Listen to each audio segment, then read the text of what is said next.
থালাপতি বিজয়ের নজির, মুখ্যমন্ত্রীর চেয়ার থেকে সরল ব্রিটিশ আমলের সাদা তোয়ালে। শাহ আলী মাজারে হামলা, দোষীদের দৃষ্টান্তমূলক শাস্তির আহ্বান টিআইবির। গণভোটের রায় বাস্তবায়ন না হলে স্বৈরশাসন জাতির ঘাড়ে চেপে বসবে। সর্বশেষ জানাবো, কক্সবাজারে বারবিকিউ খেয়ে অসুস্থ অর্ধশত পর্যটক, হাসপাতালে ৩৫। শিরোনাম শুনলেন, এবারে বিস্তারিত। থালাপতি বিজয়ের নজির, মুখ্যমন্ত্রী চেয়ার থেকে সরল ব্রিটিশ আমলের সাদা তোয়ালে।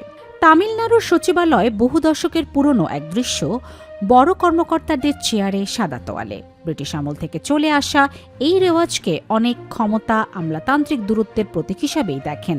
শুক্রবার ১৫ই মে আর সেই পুরনো প্রথাতেই এবার কার্যত ইতি টানলেন তামিলনাড়ুর নতুন মুখ্যমন্ত্রী থালাপতি বিজয়। গত ১০ই মে শপথ নেয়ার পর থেকেই একের পর এক আলোচনায় থাকছেন বিজয়। এবার তার দপ্তরের একটা ছোট্ট পরিবর্তন নিয়ে সোশ্যাল মিডিয়ায় ঝড় উঠেছে। মুখ্যমন্ত্রীর চেয়ারে আর সেই চিরচেনা সাদা তোয়ালে দেখা যাচ্ছে না।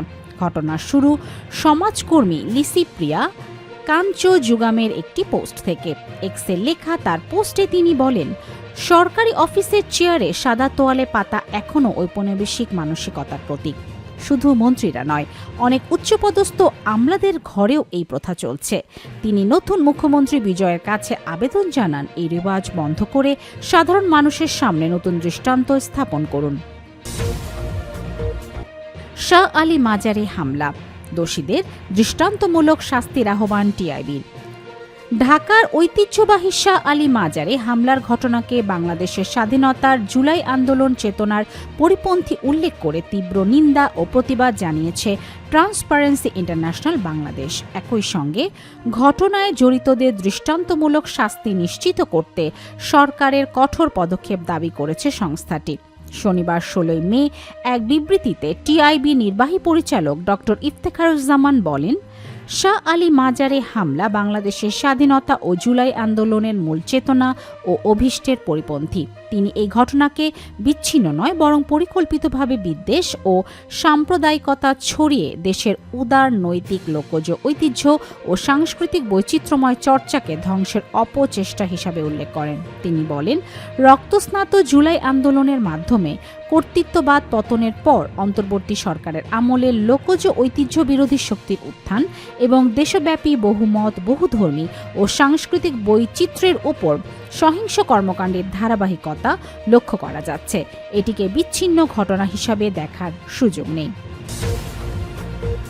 গণভোটের রায় বাস্তবায়ন না হলে স্বৈরশাসন জাতির ঘাড়ে চেপে বসবে।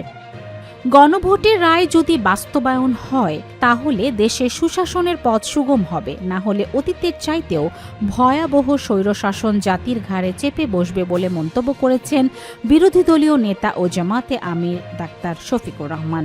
শনিবার ১৬ই মে রাজশাহীতে জামাত নেতৃত্বাধীন ১১ দলীয় ঐক্যের সমাবেশে তিনি এসব কথা বলেন। জামাতে আমির বলেন, সরকার ইতোমধ্যে এমন কিছু কর্মকাণ্ড করেছে যা জনগণের সঙ্গে ধোঁকার শামিল।